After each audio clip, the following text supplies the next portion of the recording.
तौहीद की अमानत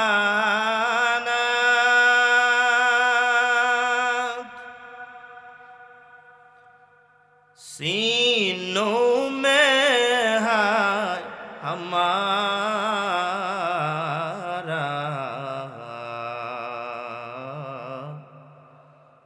आसान नहीं मिटाना नामो निशान हमारा। बलगल उला बिकमालिही कशफत दुजा बिजमालिही हसनत जमीअ खसालिही सल्लु अलैहि व आलिही। अल्लाह रब्बुल आलमीन रसूल सल्लल्लाहु अलैहि वसल्लम के बोलेन, हे नबी, আপনি চাইলেও কাউকে হেদায়েত দিতে পারবেন না, কারণ হেদায়েতের মালিক কে? ও বন্ধু, আওয়াজ দিয়া বলুন, হেদায়েতের মালিক কে? হেদায়েতের মালিক আমার আল্লাহ। আল্লাহ নবীকে বলেন, হে নবী, আপনি চাইলেও কাউকে হেদায়েত দিতে পারবেন না, কারণ হেদায়েতের মালিক আমি আল্লাহ। আমি যাকে চাইবো সেই হেদায়েত প্রাপ্ত হবে। আল্লাহর নবী তার চাচা আবু তালেবকে, সে অত্যন্ত কাছের একজন চাচা ছিলেন, দুঃখে সুখে সর্বদা রাসূলের পাশে থাকতেন। এই চাচাও ঈমান আনে নাই, কারণ আল্লাহ তাআলা এই চাচার প্রতি ঈমান আনা কবুল করে নাই। ভালো লোকের সাথে থাকার পরও ঈমান আনা তার কপালে হয় নাই, কারণ আল্লাহ রাব্বুল আলামিন কবুল করে নাই। আল্লাহর নবী তার চাচা আবু তালেবকে বলেন, হে চাচা, আপনি আমার কানে কানে হলেও একবার কালিমা পড়ুন।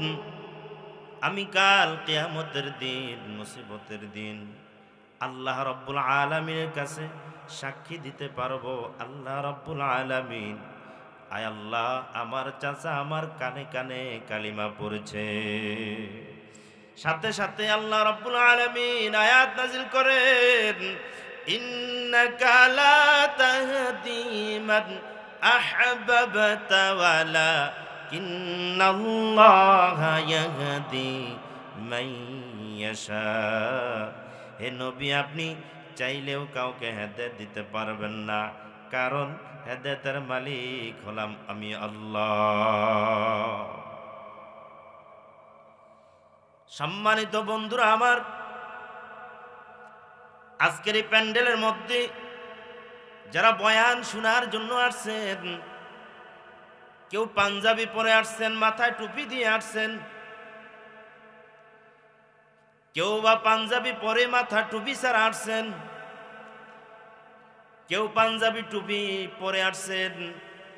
যে ব্যক্তি মাথা টুপি, গায়ে পাঞ্জাবি সুন্নতি জামা গায়ে দিয়ে ওয়াজের প্যান্ডেলে আসছেন, আমরা মনে করি ওই ব্যক্তির একটা আমল আগাইনা আছে, জোরে বলুন ঠিক কিনা? আর যে ব্যক্তি মাথায় টুপি নাই, গায়ে জামা আছে, তার একটা আমল কমাইনা আছে, ঠিক কিনা? আমরা চাই না কামল, কি চাই? জোরে আওয়াজ দিয়ে বলুন, কি চাই?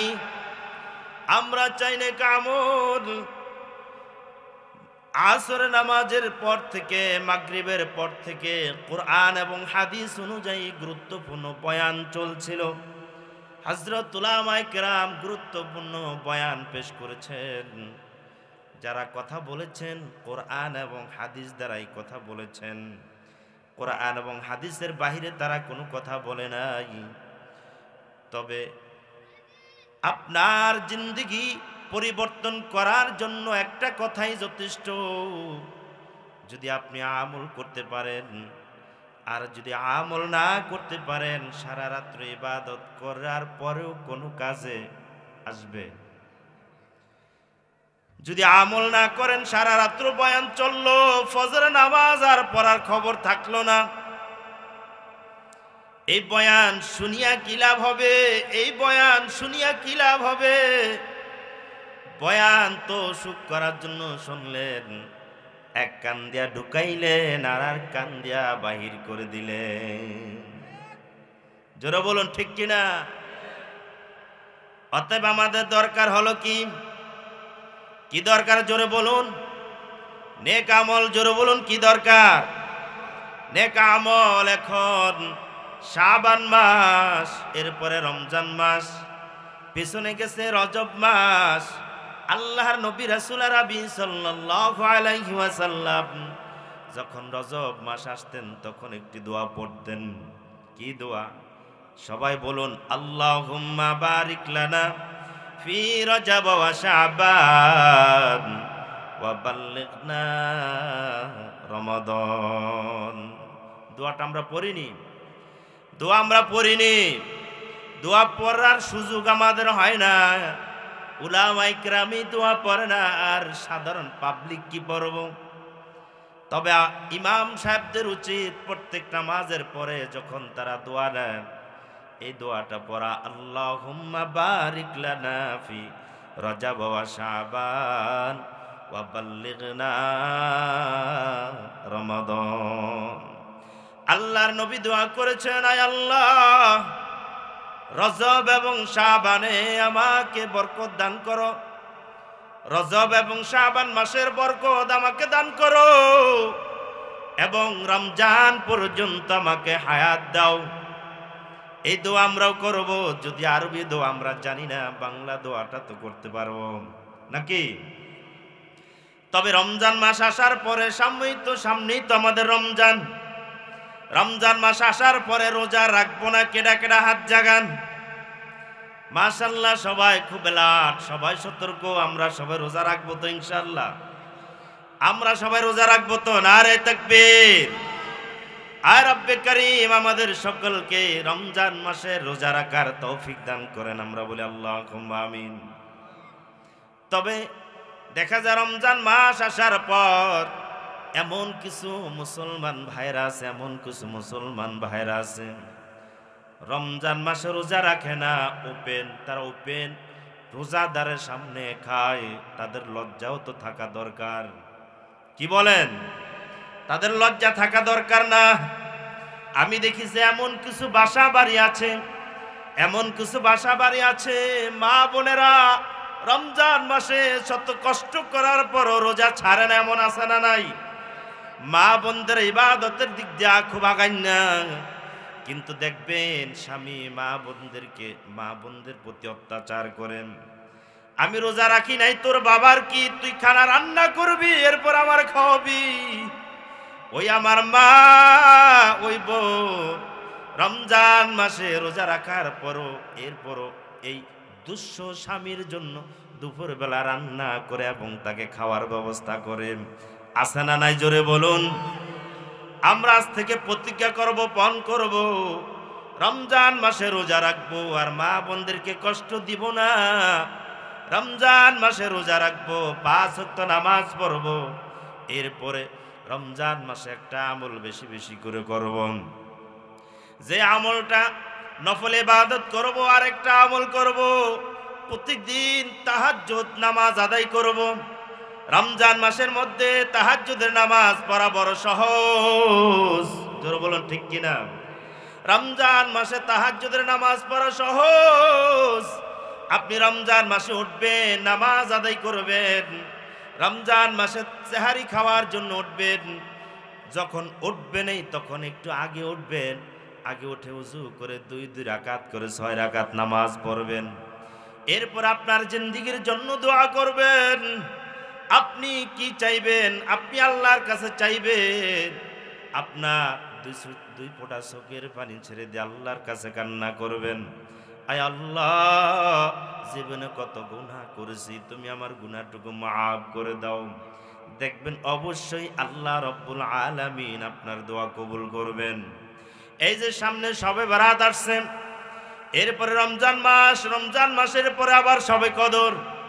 শবে বরাতে আমরা আল্লাহর কাছে ইবাদত করব, নফল নামাজ পড়ে আল্লাহর কাছে চাইব। হাদিসের মধ্যে আছে, এই রাত্রিতে আল্লাহ রাব্বুল আলামিন প্রথম আসমানে আসেন। এরপরে বান্দার নাম ধরে ধরে ধরে ধরে বান্দাকে ডাকতে থাকেন, এ বান্দা তোর কি প্রয়োজন, ও বান্দা তোর কি প্রয়োজন, আমার কাছে চাও, আমি তোর চাওয়া পূরণ করে দিব। আমরা যদি অভাবের মধ্যে থাকি আমরা আল্লাহর কাছে চাইব, আয় আল্লাহ আমার টাকা পয়সার অভাব, আমার অভাবগুলা দূর করে দাও, আমার সন্তান নাই আমার সন্তান দাও, আমার ছেলে নাই আয় আল্লাহ আমাকে ছেলে দান করো, আয় আল্লাহ আমার মেয়ে নাই আমাকে মেয়ে দান করো। যা কিছু প্রয়োজন আপনার মন মতন করে একটা নিরিবিলি ঘরের মধ্যে বসিয়া আপনার মন মতন করে আপনি আল্লাহর কাছে চাইবেন, আর চোখের পানি ছেড়ে দিয়া কান্না করবেন। আল্লাহ রাব্বুল আলামিন আপনার এই চাওয়া অবশ্যই পূরণ করবেন। তবে দুই ব্যক্তির দোয়া কবুল হবে না। কয় ব্যক্তি? জোরে আওয়াজ দিয়ে বলুন, কয় ব্যক্তি? দুই ব্যক্তির দোয়া আল্লাহ রাব্বুল আলামিন কবুল করবেন না। এক নাম্বার ব্যক্তি হলো বেঈমানের দোয়া, আল্লাহ রাব্বুল আলামিন কবুল করেন না। কার দোয়া? বেঈমানের দোয়া আল্লাহ রাব্বুল আলামিন কবুল করেন না।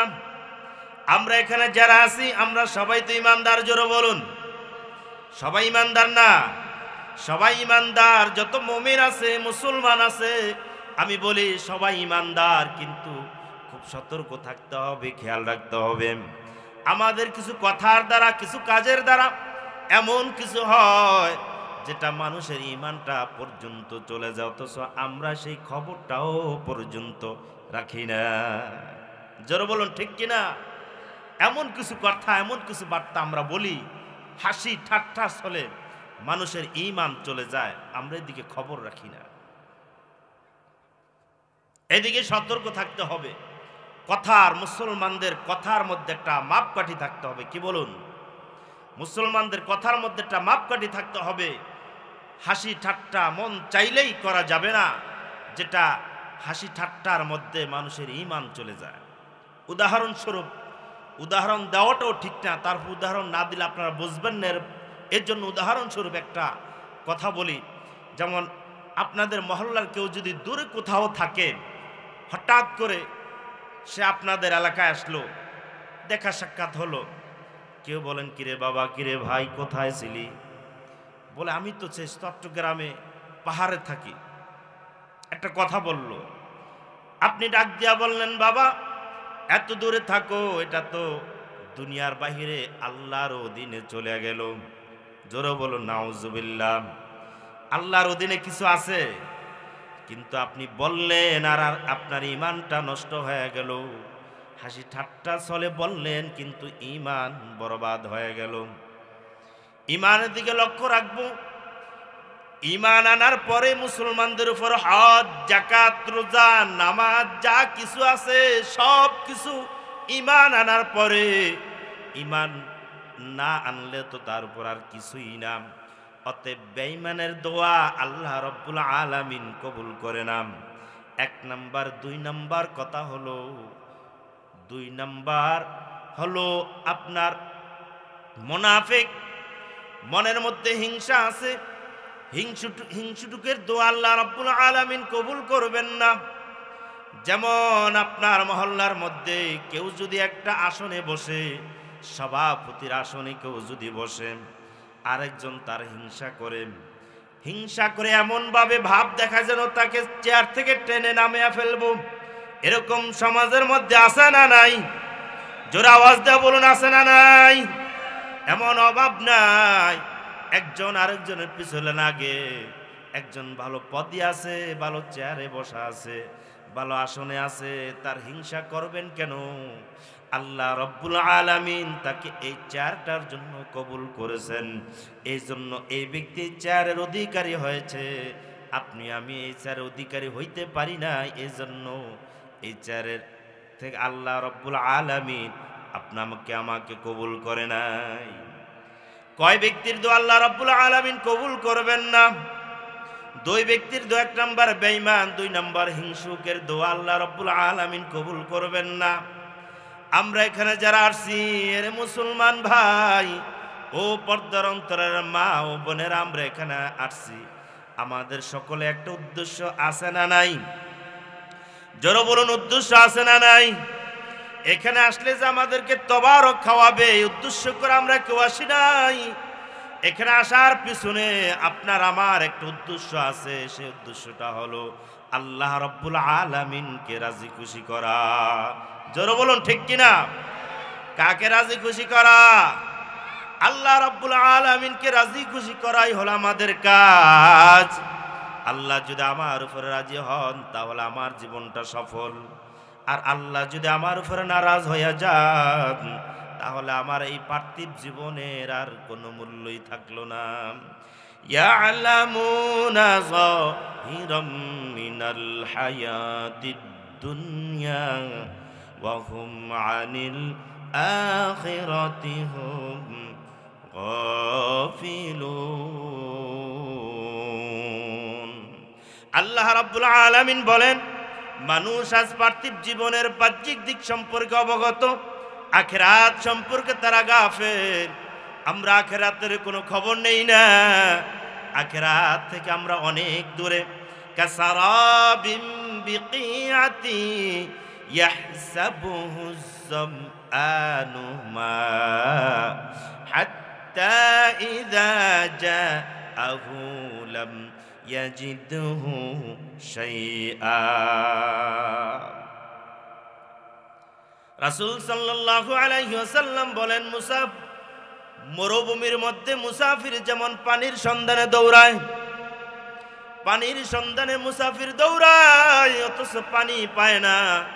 আল্লাহ রাব্বুল আলামিন বলেন, কিছু মুসলমান আছে তারা দুনিয়ার পেছনে এইভাবে দৌড়ায়, আসলে দুনিয়ার সুখ শান্তি তারা কিছুই পায় না, অবশেষে নিরাশ হয়ে তারা ফিরে আসে।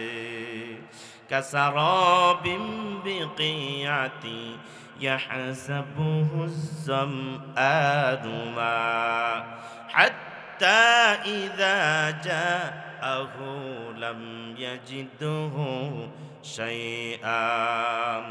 মরণ থেকে যতই পালাও মরণ তোমায় লইবে ঘিরি, যদিও সুদূর আকাশ পানে লুকাও সেথায় লাগিয়ে সিঁড়ি। আমাদের মনের মধ্যে একটা প্রশ্ন আসতে পারে যে হুজুর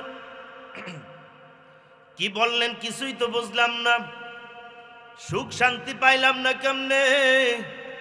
আমরাই তো বাড়িঘর তৈরি করি, বিল্ডিং ইমারত তো আমরাই তৈরি করি, উড়োপ্লেন উড়োজাহাজ তো আমরাই তৈরি করি, কম্পিউটার তো আমরাই আবিষ্কার করেছি, তাহলে আমাদের হাতেই তো সব কিছু আছে। আল্লাহ রাব্বুল আলামিন বলেন, হাত্তা ইযা জাআহু লাম ইয়াজিদহু শাইআ। আল্লাহ রাব্বুল আলামিন বলেন, মরণ যখন বান্দার রন্ধ্রে রন্ধ্রে প্রবেশ করবে, যখন রন্ধ্রে রন্ধ্রে প্রবেশ করবে তখন বান্দা আফসোস করবে, আফসোস করবে, হায় কি করলাম, সব কিছুই তো ধোঁকা, সব কিছুই তো ধোঁকা। ওয়ানকে যদি শূন্য দিয়ে জিরো দিয়ে পূরণ দেওয়া হয় তাহলে ফলাফল দাঁড়াবে শূন্য, নাকি বলেন? আর এটার পিছনে যদি সংখ্যা লাগানো হয় তাহলে অনেক হবে। আপনার জীবনের সকল সঞ্চয় অর্জন উপার্জনকে যদি মৃত্যু দিয়ে পূরণ দেওয়া হয় তাহলে ফলাফল দাঁড়াবে শূন্য। আপনার জীবনের সকল সঞ্চয় উপার্জন যদি মৃত্যু দিয়ে পূরণ দেওয়া হয় তাহলে ফলাফলটা দাঁড়াবে শূন্য। এজন্য আমাদের উচিত মানুষদেরকে ইসলামের দাওয়াত দেওয়া। উলামায়ে কেরাম সারা পৃথিবীতে ঘুরে ঘুরে মুসলমানদেরকে শুধু এক কথার দাওয়াত দেন, আল্লাহকে সন্তুষ্ট করো। আল্লাহকে যদি সন্তুষ্ট করতে পারো তাহলে তোমার জীবনটা সফল হবে, আর আল্লাহ যদি অসন্তুষ্ট হয়ে যায় তাহলে তোমার এই জীবনের কোনোই মূল্য নাই। রাসূল আরবি সাল্লাল্লাহু আলাইহি ওয়াসাল্লাম বলেন, আলা ওয়া ইন্না রূহাল ইসলামি দাইরাতুন ফাদুরু মাআল কিতাবি হাইসুদার। আলা ওয়া ইন্না রূহাল ইসলাম, আল্লাহর নবী বলেন আল্লাহর নবী বলেন, তোমরা যদি আল্লাহর সন্তুষ্ট পেতে হয় তাহলে কোরআনের অনুকরণ করো। কিসের অনুসরণ? জোরে আওয়াজ দিয়া বলুন, কিসের অনুসরণ? কোরআনের অনুকরণ করো। আজকে আমরা কোরআনের অনুকরণ থেকে দূরে আছি। জোরে বলুন ঠিক কিনা? কোরআনের অনুকরণ করি না। কোরআন বলছে, এ ভাই মাজারে যাইও না। আমরা মাজারে ঘুরি কি ঘুরি না? কোরআন বলে মাজারে সেজদা দেওয়া জায়েজ নাই, আমরা মাজারে সেজদা দেই। কোরআন বলছে দাড়ি রাখার জন্য, কোরআন বলছে সুন্নতি নবীর অনুকরণ করার জন্য। কোরআনের অনুকরণ করি না। আজকে আমরা নেতা নেত্রী অনুকরণ করি। এমন নেতা নেত্রী অনুকরণ করি, তারা নিজেরাও জাহান্নামে যাবে, আমাদেরকেও জাহান্নামে নিয়ে ছাড়বে। জোরে বলুন ঠিক কিনা? রাসূল সাল্লাল্লাহু আলাইহি ওয়াসাল্লাম বলেন, তোমরা যেই জাতির অনুকরণ করো তারা নিজেরাও জাহান্নামে যাবে, তোমাদেরকেও জাহান্নামে নিয়ে ছাড়বে। সাহাবায়ে কেরাম এই কথা শোনার পর আল্লাহর নবীকে বলেন, ক্বালু ওয়া মাযা নাসনাউ ইয়া রাসূলুল্লাহ, ইয়া রাসূলুল্লাহ তখন আমরা কি করব? আল্লাহর নবী বলেন, কুনু কালি ঈসা, তখন তোমরা হযরত ঈসা আলাইহিস সালাতু ওয়াস সালামের অনুকরণ করবা। অর্থাৎ হযরত ঈসা আলাইহিস সালাতু ওয়াস সালামকে শুলিতে চড়ানো হয়েছে আর করাত দ্বারা ছিঁড়ে ফেলা হয়েছে। এরপরও বলা হয়েছে ইয়ামশাতু বিআমশাতিল হাদিদ, করাত দ্বারা ছিঁড়ে ফেলা হয়েছে। তাদের হাড়ের উপরে লোহার হাতুড়ি দ্বারা মারা হয়েছে। এরপরও তারা বলছে, আমাদেরকে শরীর থেকে যদি আমাদের রূহ আলাদা করেও ফেলা হয়, এরপর আমরা আল্লাহকে ছাড়বো না, ইসলাম ছাড়বো না। আজকে আমাদের ইসলামের বিপক্ষে কথা বলা হয়, রাসূলকে নিয়ে ব্যঙ্গচিত্র করা হয়, কটূক্তি করা হয়, অথচ মুসলমান আজ ঘরে বসে থাকে, রাস্তায় নামে না। আবার আমার একদল ভাই রাস্তায় নামে, রাস্তায় নামার পর আরেক মুসলমান ভাইরাই ওই ভাইদেরকে হত্যা করে। জোরে বলুন ঠিক কিনা? আমরাও মুসলমান, যারা ঘরে বসে আছে তারাও মুসলমান, যারা রাস্তায় নামছে তারাও মুসলমান, যারা মারতেছে তারাও মুসলমান, আর বেঈমানরা বসে বসে হাসে। এগুলা তো আমাদের হাতের কামাই। আজকে আমরা যেমন, আমাদের শাসকও তেমন। আমরা যদি তাহাজ্জুদ গুজার হইতাম তাহলে আমাদের শাসকও তাহাজ্জুদ গুজার হইতো। আমরা যদি নামাজি হইতাম আমাদের শাসকও নামাজি হইতো। আমরা যদি রাসূলের সুন্নতওয়ালা হইতাম তাহলে আমাদের শাসকও সুন্নতওয়ালা হইতো। আজ আমরা যেমন, আমাদের শাসকও তেমন। আজকে আমাদের শাসক আমাদের উপর অন্যায়, অবিচার, জুলুম, নির্যাতন চালায়। জোরে বলুন ঠিক কিনা? এই দোষ আমাদের, অন্য কারো নয়। হযরত সুলতান মাহমুদ গজনবীর একটি ঘটনা আপনাদের সামনে উল্লেখ করি। সুলতান মাহমুদ গজনবী একজন শাসক ছিলেন, যিনি তাহাজ্জুদ গুজার ছিলেন। তিনি ইনসাফ ভিত্তিক কাজ করতেন, বিচার করতেন ইনসাফ ভিত্তিক। নবীর সুন্নতওয়ালা আল্লাহ ওয়ালি ছিলেন সুলতান মাহমুদ গজনবী। নবীর সুন্নত পালন করতেন, দেশও চালাইতেন, নবীর সুন্নত কোনোদিন বাদ দেয় নাই। এমন একজন শাসকের কাছে একদিন এক লোক বিচার নিয়ে গেল, যে বলে, হে সুলতান, আপনার ভাগ্নে প্রতিদিন আমার ঘরে আসে, আমার স্ত্রীর উপর অবিচার করে, জুলুম করে, আমাকে ঘর থেকে তাড়ায় দেয়। আপনার ভাগ্নে আমার কে এই কাজ করে, আমার স্ত্রীর প্রতি খারাপ ব্যবহার করে। সুলতান মাহমুদ গজনবী ডাক দিয়া বলেন, আবার যেদিন আসবে তুমি সেই দিন আবার আমার কাছে চলে আসিও, আমাকে জানায়ও, খবরটা আমাকে জানায়ও। সুলতান মাহমুদ গজনবী লোকটাকে বিদায় করে দিলেন। বাড়িতে যাওয়ার পর 3 দিন পর আবার লোকটা সেই সুলতান মাহমুদ গজনবীর কাছে হাজির।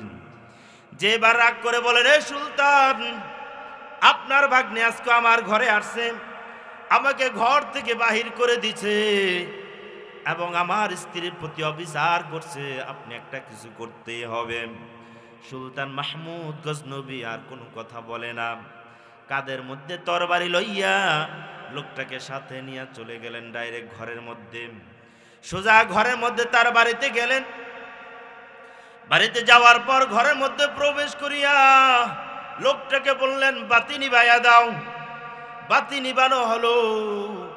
বাতি নিবানোর পর অপরাধীকে হত্যা করলেন।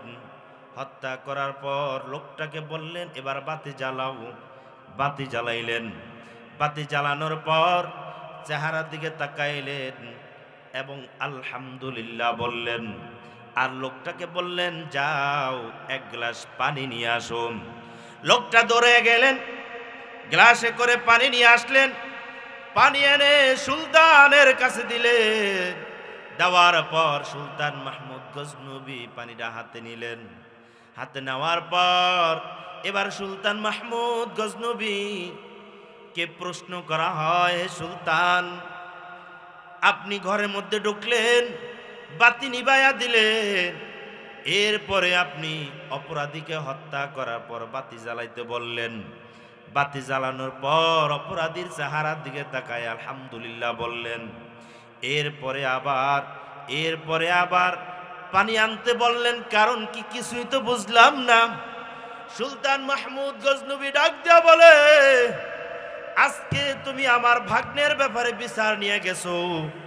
আমি যদি সত্যি সত্যি আমার ভাগ্নি হতো, তাহলে বাতি জ্বালান না থাকতো। বাতি জ্বালানো থাকার কারণে আমার ভাগ্নার চেহারার দিকে আমার নজর পড়তো, আর আমি তরবারিটা ঠিক মতো চালাইতে পারতাম না।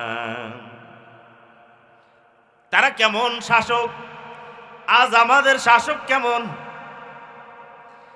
ডাক দিয়া বলেন, যদি বাতি জ্বালানো থাকতো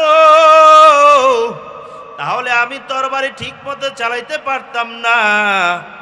এজন্যই বাতি নিভাইতে বললাম। যদি আমার ভাগ্নি হোক আর যাই হোক না কেন, আমি তাকে অপরাধীকে হত্যা করবই, এটাই হলো আমার নিয়ম। এরপর অপরাধীকে হত্যা করার পর বাতি জ্বালাইতে বললাম। চেহারার দিকে তাকাইলাম, তুমি বললা আমার ভাগ্নি। চেহারার দিকে তাকাইয়া দেখলাম আমার ভাগ্নি তো দূরের কথা, আমার বংশের সাথেও তার কোনো মিল নাই। সুলতান মাহমুদ গজনবী ডাক দিয়া বলেন, অপরাধীকে দেখার পর আমি যখন চেহারার দিকে তাকাইলাম, তখন দেখলাম আমার ভাগ্নে হওয়া তো দূরের কথা, আমার রক্তের সাথেও তার কোনো মিল নাই। এরপরে পানি আনার জন্য বলেছি, জন্য তুমি যেই দিন থেকে আমার কাছে বিচার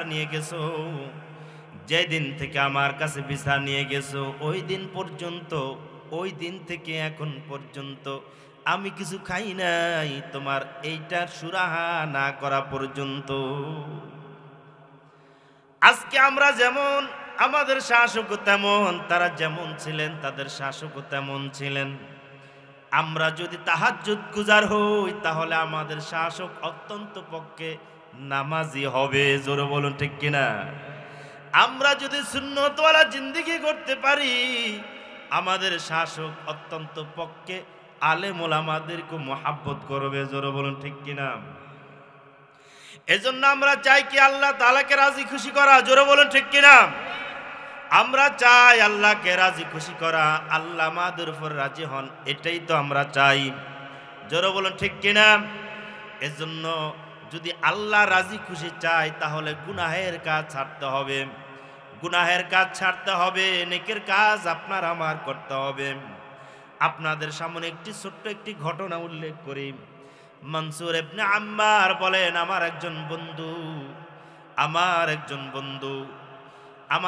বন্ধু, তার সাথে আমার খুব ভালো সম্পর্ক।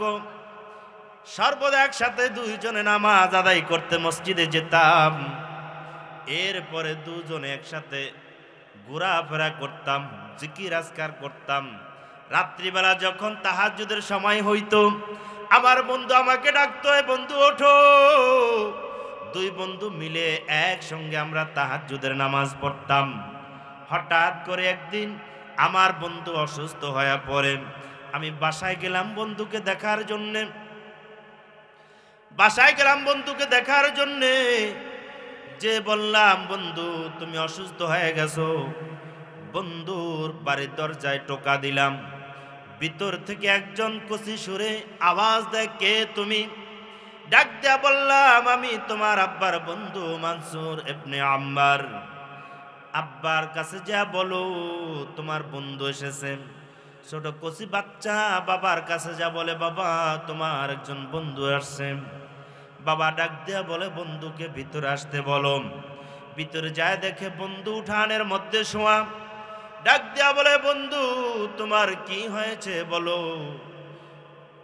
বন্ধু বলে, আমার মুখে আর কোনো ভাষা নাই, ভাষা শেষ হয়ে গেছে। মনসুর ইবনে আম্মার বলে, বন্ধু তোমার মনে হয় জীবনের শেষ সময়, তুমি কালেমা পড়ো, কালেমা পড়ো। মনসুর ইবনে আম্মার বন্ধুকে কালেমা পড়ার জন্য বলে, কিন্তু বন্ধু ডাক দেয়া বলে, বন্ধু কালিমা আমার মুখ থেকে বের হয় না। কারণ কি জানো? মনে হয় কালিমা আমার চারিপাশে প্রাচীর হয়ে গেছে, দেওয়াল হয়ে গেছে, আমার থেকে দূরে সরে গেছে। মনসুর ইবনে আম্মার ডাক দেয়া বলে, কারণ কি বন্ধু? বন্ধু ডাক দেয়া বলে, বন্ধু রে, সেই আগের কথা তোকে বলতে হয়, শুনাইতে হয়। এরকমই আমি অসুস্থ হয়ে পড়ি। অসুস্থ হওয়ার পর আমি আমার আল্লাহ তাআলার কালাম আমার পাশে আনিয়া রাখি এবং কুরআনুল কারীম আমি তেলাওয়াত করি। আল্লাহর কাছে আমি ফরিয়াদ জানাই, ইয়া রব্বে কারীম, তোমার কালামের উসিলায় আমাকে তুমি মাফ করে দাও। আমি সর্বদা কোরআন তেলাওয়াত করি আর রব্বে কারীমের কাছে দোয়া চাই। সর্বদা অপরাধ করার পরও আমি যখন কোরআন নিয়ে আল্লাহর কাছে দোয়া করি, আমার দোয়া আল্লাহ কবুল করেন এবং সুস্থ হয়ে যাই। এরপর সুস্থ হওয়ার পর আবার আমি অন্যায়ের মধ্যে ঢুকে যাই, আবার আমি জেনার মধ্যে ঢুকে যাই, আবার আমি ব্যভিচারের মধ্যে ঢুকে যাই। এরকম এক এক করে আমি তিনবার এইভাবে করেছি। দ্বিতীয়বার যখন অসুস্থ হয়ে পড়ি, তখন আবার সেই কোরআনুল কারীম আমার পাশে এনে রাখি। পাশে আনিয়া রাখিয়া রব্বে কারীমের কাছে আমি দোয়া করাই, আল্লাহ জীবনে কত অন্যায় করেছি, আর কোনোদিন আমি তওবা করব না, আর কোনোদিন আমি অন্যায় করব না। অন্যায় আমি আল্লাহ রাব্বুল আলামিনের কাছে আমি তওবা করি। তওবা করার পর আল্লাহ রাব্বুল আলামিন আমার তওবা কবুল করেন। দ্বিতীয়বার আবার যখন আমি সুস্থ হই, আবার আমি অন্যায়ের মধ্যে লিপ্ত হয়ে যাই, সুদের মধ্যে লিপ্ত হই, ঘুষের মধ্যে লিপ্ত হই, জিনার মধ্যে লিপ্ত হই। এরে বন্ধু, তোমার সাথে আমি ইবাদত করেছি ঠিক, নামাজ পড়তাম ঠিক, লোক দেখানো নামাজ আমি পড়তাম। এরকম লোক আমাদের সমাজে আছে না নাই? জোরে বলুন, আছে না নাই? লোক দেখানো নামাজ আমি পড়তাম, লোক দেখানো ইবাদত আমি করতাম। এমন অনেক হাজি সাহেব আছে, আমার সামনে অনেক হাজি সাহেব পড়ছে। হাজি সাহেবের নাম লিখেছি হাজি আব্দুল অমুক। নাম লেখার পর হাজি সাহেব লিখতে ভুলে গেছি, লিখেছি মুহাম্মদ অমুক সাহেব। লেখার পর যখন কাগজটা হাতে ধরাইয়া দিলাম, দেওয়ার পর আমাকে আবার বলে, এইটা কাটেন, শুরুতে হাজি অমুক লেখেন। এবার হাজি সাহেব তো হজ করছে আল্লাহকে রাজি খুশি করার জন্য না। হাজি সাহেব হজ করছে, তাকে মানুষ হাজি সাহেব বলে ডাকবে, তার একটা উপাধি বাড়লো সম্মানী। হাজি সাহেব মানে সম্মানী ব্যক্তি। জোরে বলুন ঠিক কিনা? এরম লোক দেখানো হাজি সাহেব হয়তো আপনাদের মহল্লায় না থাকতে পারে, কিন্তু আমাদের মহল্লার মধ্যে অভাব না। এমন ব্যক্তি আছে লোক দেখানো নামাজ পড়ে, আছে না নাই? অনেক আছে 5 ওয়াক্ত নামাজের সময় মসজিদে কোনো মুসল্লি নাই, মনে মনে ভাবে শুক্রবার দিন অত্যন্ত পক্ষে জুমার নামাজটা তো আপনার পড়তে হয়। এরকম লোক আছে না নাই? যারা বলুন আছে না নাই? এরকম লোকের অভাব নাই। অনেক আছে জিকির দেখবেন একটু করে না, একটু জিকির করে না, কিন্তু লোক দেখানো যখন লোক সমাজে একসাথে বসে জিকির করে তখন সেও জিকিরের মজলিসে বসে। এরকম লোক আছে না নাই? লোক দেখানো ইবাদত, লোক দেখানো ইবাদত আমাদের সমাজের মধ্যে অভাব নাই। মুরব্বি হয়েছে এখন লোক দেখানোর জন্য মাথায় টুপি লম্বা জামা, আবার কাঁধে একটা রুমালও রাখে, কারণ বৃদ্ধ বয়সে মাথায় টুপি আর লম্বা জামা না হলে মানানসই হয় না। এরকম লোক আছে না নাই? জোরে বলুন আছে না নাই? মনসুর ইবনে আম্মার বন্ধু ডাক দিয়া বলে, বন্ধু আমি নামাজ পড়ছি দেখানোর জন্য নামাজ পড়ছি, আসলে আল্লাহকে রাজি খুশি করার জন্য নামাজ আমি পড়ি নাই। এরে বন্ধু আমি ইবাদত করছি, লোক দেখানো ইবাদত। ও বন্ধু তাহাজ্জুদ পড়েছি তোকে দেখানোর জন্য, কিন্তু আসলে আল্লাহকে দেখানোর জন্য আমি তাহাজ্জুদ পড়ি নাই। ভাইরা আমার, বাবাজিরা আমার, তাহাজ্জুদ যদি আপনি পড়েন, গভীর রাতে উঠে তাহাজ্জুদ যদি আপনি পড়েন আর আল্লাহর কাছে চোখের পানি ছেড়ে দিয়া যদি কান্না করেন, আল্লাহ রাব্বুল আলামিন আপনার দোয়া অবশ্যই কবুল করবে। অতিও গভীর হয় রজনী যখন, নীরবে প্রভুর নাম জপিও তখন, প্রভুর করুণা যদি পাইবারে চাও, গভীর রাতে উঠে প্রভুর গুণগান গাও। আমরা রাজি আছি কি নাই? গভীর রাতে উঠিয়া রব্বে কারীমের কাছে কান্নাকাটি করব। রমজান মাস, শাবান মাস, গুনাহ মাফের মাস। এর বন্ধু স্মরণ রাখো, প্রত্যেক জিনিসের একটা সিজন থাকে। আপনার ধানের একটা সিজন থাকে, আলুর একটা সিজন থাকে। আলুর সিজন হলো এখন। আমি যেহেতু বিক্রমপুর থাকি, বিক্রমপুর আলুর একটা সিজন। আপনাদের এলাকা মনে আলু করে না, ওখানে জমিকে জমি আলু আর আলু, আলুর মাঝখানে আমরা থাকি। এই সময় আলুর একটা সিজন, কারণ এই সময় আলুটা লাগাইলে ঠান্ডার মধ্যে ফসলটা খুব ভালো হবে। গরমের সময় আলু লাগাইলে খারাপ হবে, এজন্য গরমের সময় লাগায় না। আপনার মুসলমানদের একটা সিজন আছে, ইবাদত করার সিজন। আমরা মুসলমানরা এখন ইবাদতের সিজন, ইবাদত করি না। আমরা রমজান মাসটাকে ব্যবসা বাণিজ্যের মধ্যে লাগাইয়া দিছি। যারা বলুন ঠিক কিনা? সারা বছর ব্যবসা বাণিজ্য যা করে করে, রমজানে মনে করে তার একটা সিজন, এই সময় তার ইবাদত করতে হবে। কি কয়? এই সময় তার ব্যবসা করতে হবে। সারা বছর পোশাক কারখানাগুলো সারা বছর পোশাক বানিয়া আপনার জমা রাখে, সারা বছর পোশাক বানায় জমা রাখে, এরপর রমজান মাস আসলে সেল দেয়। এটা তারা সিজন মনে করে। জোরে বলুন ঠিক কিনা? আসলে মুসলমানদের দরকার ছিল রমজান মাসটা মুসলমানদের ইবাদতের মাস। এই মাসে মুসলমান ইবাদত করবে, এটা হলো মুসলমানদের ইবাদতের সিজন। কি? এটা হলো মুসলমানদের ইবাদতের সিজন। বলেছিলাম মনসুর ইবনে আম্মার ডাক দিয়া বলেন, বন্ধু তুই যা কিছু করেছিস, জীবনে সব অন্যায় করেছিস, এখন শেষ বয়সে এসে তওবা পড়লো আর কোনো কাজে লাগবে না। আমাদের এরকম হয় কিনা? জোরে বলুন হয় কিনা? সারা জীবনটা উল্টা পাল্টা ভাবে চলছি। আমরা মানুষ দেখানো ইবাদতের মধ্যে লিপ্ত, আমরা মানুষ দেখানো তাহাজ্জুদের মধ্যে লিপ্ত, মানুষ দেখানো নামাজের মধ্যে লিপ্ত। আমরা আমাদের ইবাদত আল্লাহর দরবারে কবুল। শেষ বয়সটা আসছে, এখন কালিমা পড়ো, কালিমা পড়ে মুসলমান হও, তুমি শেষ বয়সে মৃত্যুবরণ করবা, অত্যন্ত পক্ষে মরণের সময় তোমার ঈমান যেন নসিব হয়। কিন্তু দেখা গেল মানসুর ইবনে আম্মার শত চেষ্টার পরেও তার মুখে যখন কালিমা আসলো না, মানসুর ইবনে আম্মার তার থেকে রাগ করে চলে যাইতেছেন। দরজার কাছে যাওয়ার সাথে সাথে সে দুনিয়া থেকে বিদায় নিয়ে চলে গেছে। কিন্তু বড় দুর্ভাগ্যের বিষয়, ঈমান তার কালিমা মুখ থেকে জবান থেকে আসে নাই। এজন্য সম্মানিত উপস্থিতি, আমরা লোক দেখানো ইবাদত করব না ইনশাআল্লাহ। আল্লাহ রাব্বুল আলামিন আমাদের সকলকে সামান্য এই কথাটুকুর উপর আমল করার, ভুল ত্রুটি ক্ষমা করে আমল করার আপনাকে এবং আমাকে তৌফিক দান করুন। আমরা সকলে বলি আল্লাহুম্মা আমিন।